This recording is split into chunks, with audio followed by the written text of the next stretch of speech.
की जय जय श्री राम। આજે આપણી સભામાં આપણી વચ્ચે ઉપસ્થિત સર્વે સન્માન્ય મંચ તથા આજની સભાના પ્રાણ સમા આપ સૌ કે જે બૂથ લેવલ પરની આપની મહેનત થકી મથામણ થકી ભારતીય જનતા પાર્ટીનો વિજય થતો હોય એવા આપ સૌને બનાસની દીકરીના વંદન અને પ્રણામ। આપણા આદરણીય વડાપ્રધાન મોદી સાહેબના નેતૃત્વમાં અનેક ઘણા પરિવર્તનો આવ્યા છે, અનેક ઘણો વિકાસ થયો છે। પછી તે ઇન્ફ્રાસ્ટ્રક્ચરની વાત હોય, રોડ, રસ્તા, રેલવે, એરપોર્ટ કે પછી શૈક્ષણિક વ્યવસ્થાપનની વાત હોય કે પ્રજાજનોની સુખાકારી માટે આરોગ્યની સગવડોની વાત હોય અને આયુષ્યમાન કાર્ડ અંતર્ગત 10 લાખની સહાય લોકો મેળવી રહ્યા છે અને બહુ સારી રીતે એની સારી હોસ્પિટલોમાં સારવાર મળી રહી છે। એટલે ભારતીય જનતા પાર્ટી તો લોક સેવાના જનકલ્યાણના કામો જોડે જોડાયેલી છે અને આના ઉપરથી મને લાગે છે કે ભારતીય જનતા પાર્ટીનો આ સુવર્ણકાળ ચાલી રહ્યો છે અને એટલા માટે આપણે વધુમાં વધુ મતદાન થાય એની ચિંતા કરવાની છે।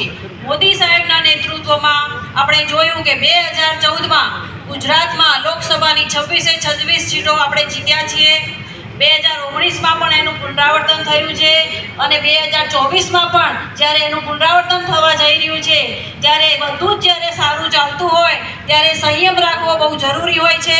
માટે આપ સૌ આપણે બધા સંયમથી, સખત મહેનતથી અને સુદૃઢ આયોજન થકી બૂથ લેવલનું વ્યવસ્થાપન તંત્ર મજબૂત કરીએ અને ભવ્ય વિજય મેળવીએ। અને મારે તો કામ કરવા છે, મહેનત કરવી છે, મારા વારસામાં સેવા મારા વારસામાં જ છે।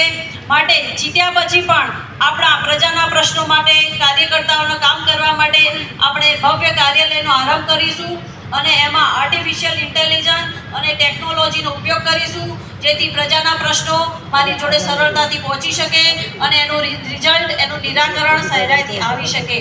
અને ભારતીય જનતા પાર્ટીની તો વિશેષતા છે કે ભારતીય જનતા પાર્ટીના કાર્યકરોની મહેનત થકી જ ચૂંટણી લડાતી હોય છે ને બૂથ લેવલના જે કાર્યકર્તાઓની મહેનત, જે સક્રિયતા અને જે પરસેવો છે એને હું ક્યારેય પણ નહીં ભૂલું।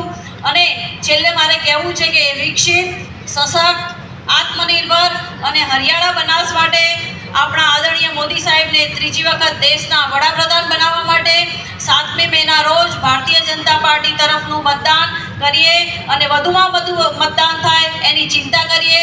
આપણો એક વોટ એ રામ મંદિરનું નિર્માણ કરાવી શકે છે, આપણો એક વોટ એ કાશ્મીરમાંથી 370ની કલમ હટાવી શકે છે અને આપણો એક વોટ બનાસકાંઠા તેમજ દેશની સરહદોને હજુ વધુ મજબૂત બનાવી શકે છે।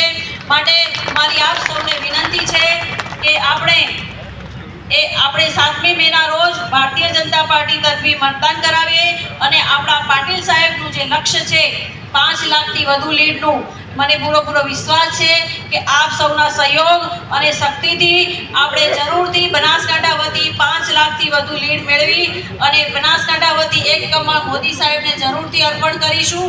આપ સૌનો હૃદયપૂર્વક આભાર માનું છું। ભગવાન આપ સૌનું કલ્યાણ કરે। ભારત માતા કી જય, વંદે માતરમ।